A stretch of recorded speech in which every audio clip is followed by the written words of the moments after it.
So as soon as the James Harden to Philadelphia trade was official, I said, man, I'm not going to lie to you guys. I don't think this thing's going to work out long term. I said I'll give them 1 year of competing. I still wouldn't pick Philadelphia to win because I don't believe you can win basketball games with James Harden as your first or second option scoring. I don't believe you can win at a championship level at least. When the trade happened, I said, nah, they'll never win a championship. I said Joel Embiid and James Harden will never win a ring together if James Harden is your second best player on your team from an offensive standpoint. And immediately after, I came on this platform and said, look, so far so good. They came out the gate. I think they went 4-1 in their first 5 games together. They looked phenomenal. I came on the platform and said, y'all know what? Y'all got it. I was wrong. They look great. Well, today is the day that I renege on saying I was wrong, because usually I'm not wrong. I was dead right from the get-go. I've seen it enough. I've seen enough. The Philadelphia 76ers are not winning a championship.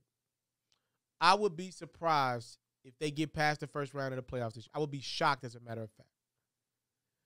At the end of the day, and I don't know, maybe it's a California thing, James Harden, DeMar DeRozan, when the going gets tough, there's a look that I've seen in both of those brothers' eyes that I don't like.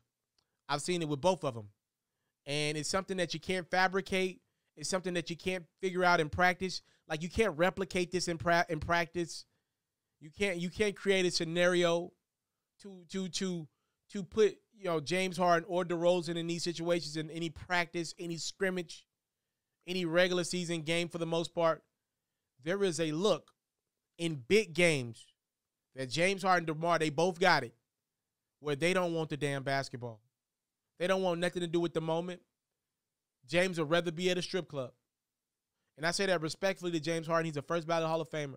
There is a certain look that I cannot explain to you, but I've seen James Harden have it so many times in his career.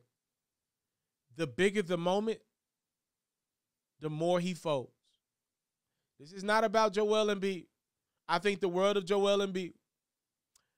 I believe if Joel Embiid would have gotten what he really wanted, which was Bradley Beal next to him, I believe the Philadelphia 76ers could potentially make a run at this thing and get to the Eastern Conference Finals this year.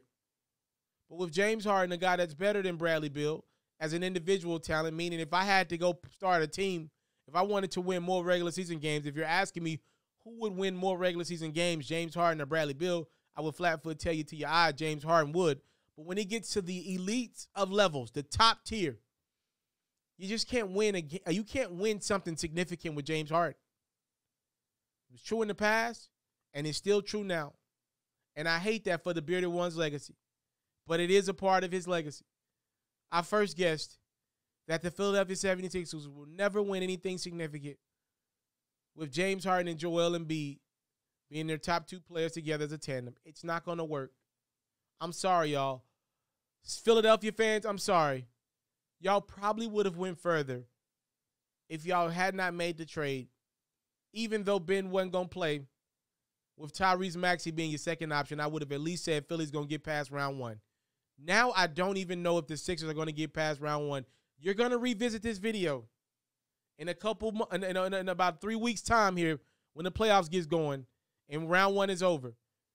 If Philadelphia falls in the first round, I'm going to look in your eye and say, I told you so.